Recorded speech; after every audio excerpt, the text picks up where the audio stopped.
T'es entrepreneur, t'as de l'ambition, mais t'as du mal à dépasser tes peurs et tes croyances limitantes, t'es au bon endroit. T'as envie de vivre une vie d'abondance, te libérer du regard des autres, assumer ta volonté de gagner de l'argent et incarner pleinement ta puissance. Et clairement, t'en peux plus du syndrome de l'imposteur, d'un mauvais rapport à l'argent ou de la peur de l'échec. T'es prête à gérer ton business comme un vrai business et pas comme un side project. T'es prête à ce que l'argent coule à flot dans ta vie. Moi, c'est Farah de Think with Farah, mentor, formatrice business et coach holistique. Chaque lundi, j'anime le podcast Think with Farah, notre rendez-vous pour que je t'aide à révéler ton plein potentiel, pulvériser tes croyances limitantes et bâtir un business vraiment prospère. Ma spécificité, c'est mon approche holistique. Je crois profondément que ton business ne pourra pas se développer sans toi. Ici, je t'accorde l'importance que tu mérites. On parle stratégie business, loi de l'attraction, bien-être, santé mentale, marketing, mindset. Tout ça au même endroit. Ah, et puis si t'es neuroatypique, c'est un espace inclusif pour toi. Je suis diagnostiquée TDAH, HPI et hypersensible. Neuroatypique ou pas, si t'es un être sensible et spirituel, je te comprends et je peux t'aider comme personne. Aujourd'hui, je veux te partager 2 conseils qui ont changé ma façon de show up pour mon audience. Je te parle pas juste de créer du contenu ou faire un petit pop-up, montrer ta tête en story. C'est vraiment plus deep. C'est show up pour ton audience, partager ton expertise, partager ta vérité, sans peur du jugement, sans syndrome de l'imposteur. Il y a 2 conseils que j'ai envie de te partager aujourd'hui qui sont vraiment importants et qui résonnent à un niveau vraiment deep. Je sais que c'est un gros challenge de show up. Show up en story, show up en partageant des messages forts, importants, à impact dans ton contenu, surtout si tu as un syndrome de l'imposteur. Mais il y a un truc que je maintiens toujours quand il s'agit de créer du contenu, et ça a totalement changé ma façon de communiquer. Ce que je vais te partager aujourd'hui, c'est quelque chose qui va t'aider à te libérer de l'anxiété que les gens te jugent ou te trouvent inintéressant ou inintéressante. Toute cette peur, en fait, associée avec le fait de show up, tout simplement. Le premier conseil, c'est ce que je dis n'est jamais par rapport à moi, c'est par rapport à comment la personne en face va en bénéficier. C'est pas pour moi que je crée du contenu, c'est pour toi. Et quand tu arrives à sortir de ta tête, tu te rends compte en fait que tu as quelqu'un en face qui peut réellement bénéficier de ce que tu as à raconter. T'oublies l'auto-sabotage, t'oublies les « on va me juger », les « on va se moquer de moi », « on va pas me prendre au sérieux », « je vais me ridiculiser », tout ça. Parce que tu sais que dans tout ça, il y a quelqu'un qui va en profiter. Et ça tombe bien, parce que toi, tu parles pas à tout le monde. C'est pas le but de parler à tout le monde. Si tu parles à tout le monde, tu parles un peu à tout le monde et tu parles beaucoup à personne.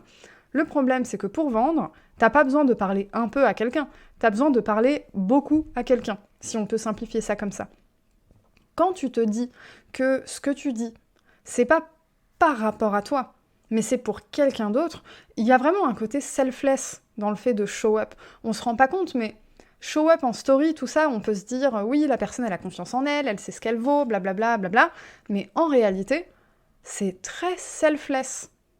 C'est très, je fais les choses pour les autres, en fait. Alors oui, évidemment, tu as un retour sur investissement. Mais dans les faits, tu viens partager peut-être ta vérité, ton expertise, etc., mais c'est pour en faire bénéficier quelqu'un d'autre. Et ce, honnêtement, peu importe que tu vendes des services ou des produits.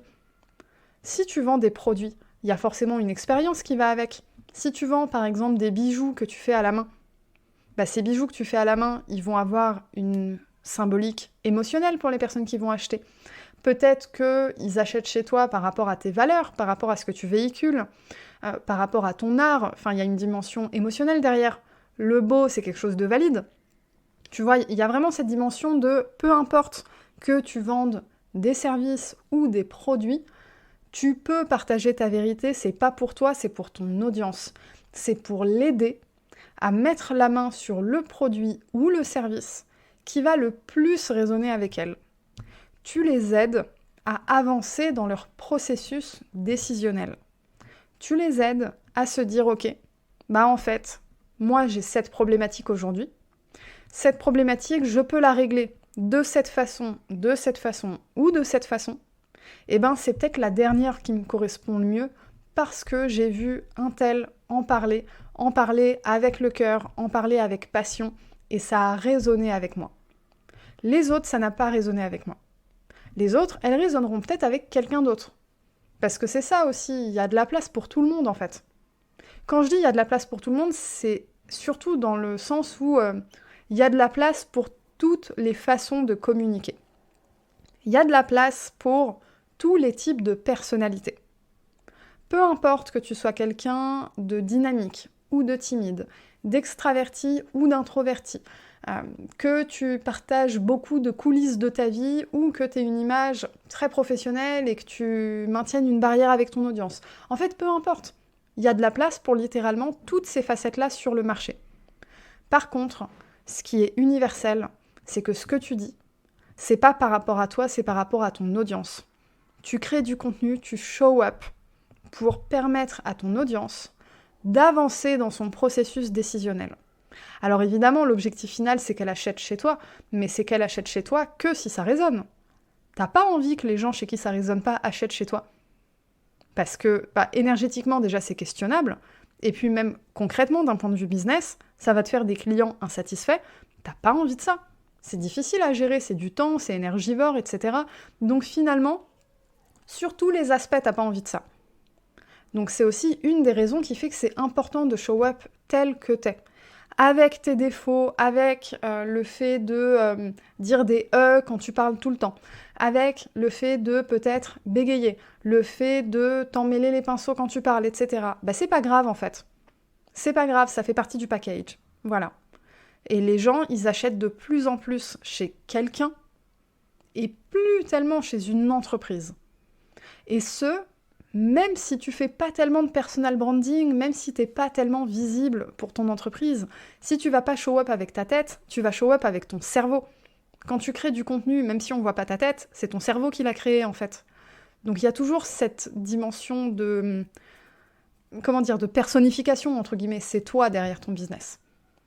Et quand tu arrives à avoir cette dimension un peu selfless, de dire ce que je dis n'est jamais par rapport à moi, c'est par rapport à comment la personne en face de moi va en bénéficier, c'est beaucoup plus facile finalement de mettre un peu de côté ton syndrome de l'imposteur et de te dire « Ok, je suis hyper inconfortable à faire ce que je fais, mais au final, c'est pas de moi qu'il s'agit. » Et quand tu arrives à avoir cette dimension-là, étonnamment, en étant selfless, tu deviens de plus en plus au point où tu te mets toi au centre de l'équation. Parce que tu as été selfless au début, tu as mis en place des actions qui vont te revenir avec un retour sur investissement considérable.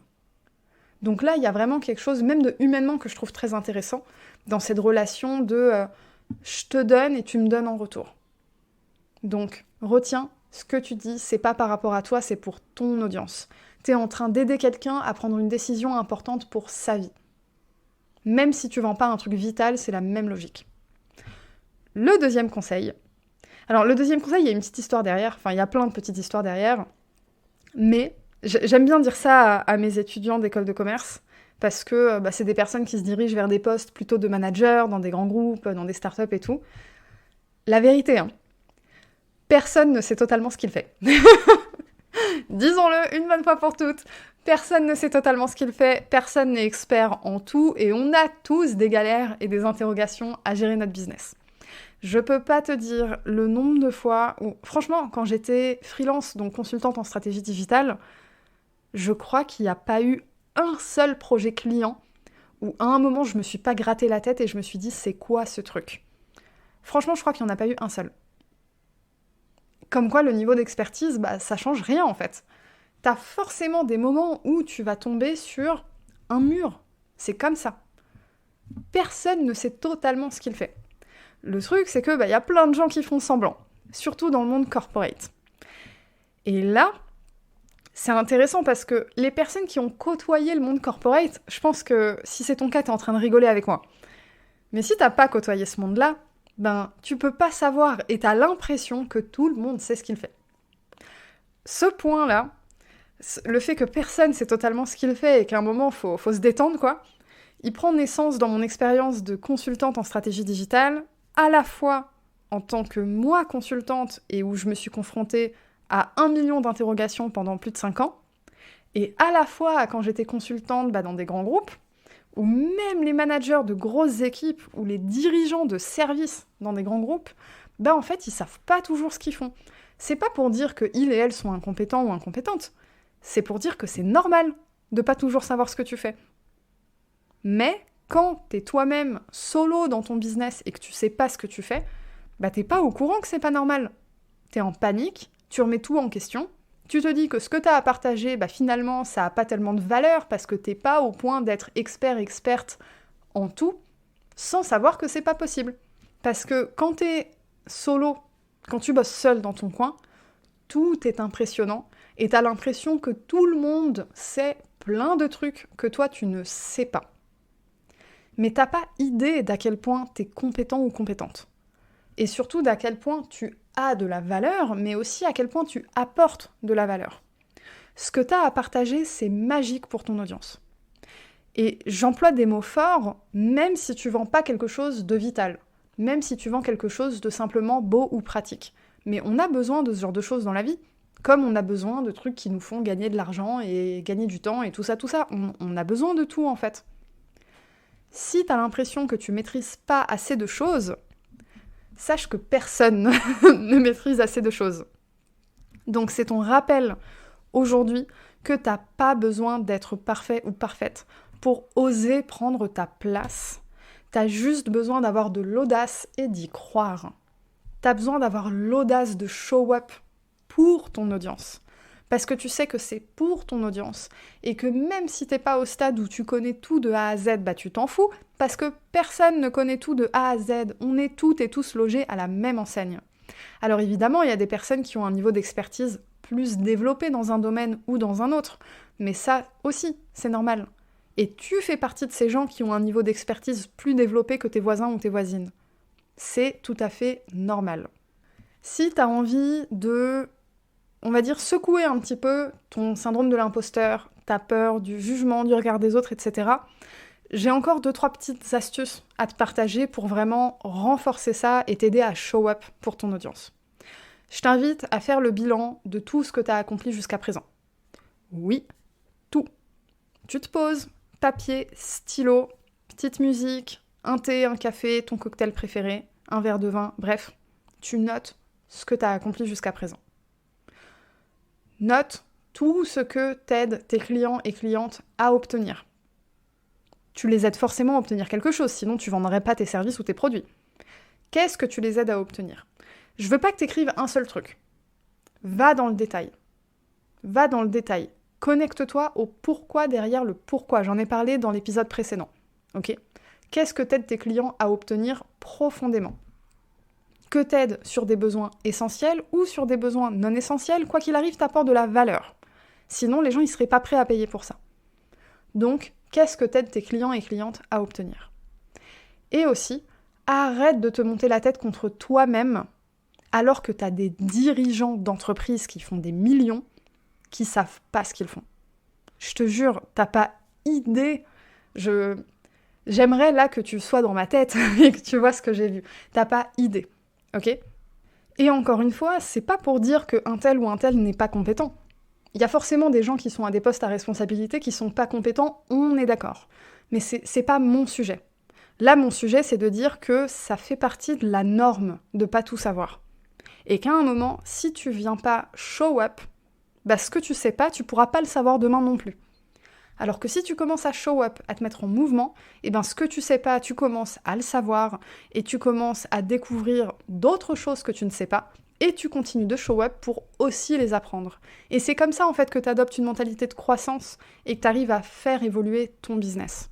Faut que tu oses faire, faut que tu oses te tromper et faut que tu oses recommencer.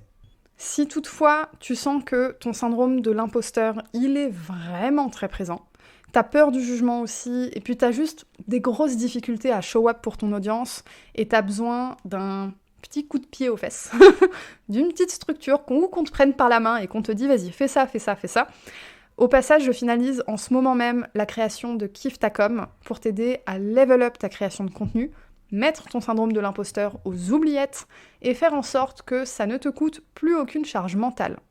D'ici peu, la formation, elle sera disponible au full price. En ce moment, je travaille avec mes clients et mes clientes de la version bêta.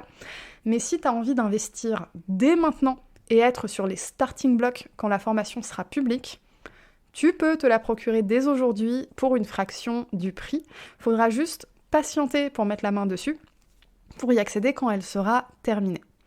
Sur ce, je te dis à la semaine prochaine. Si t'es arrivé jusqu'ici, c'est que t'as apprécié l'épisode.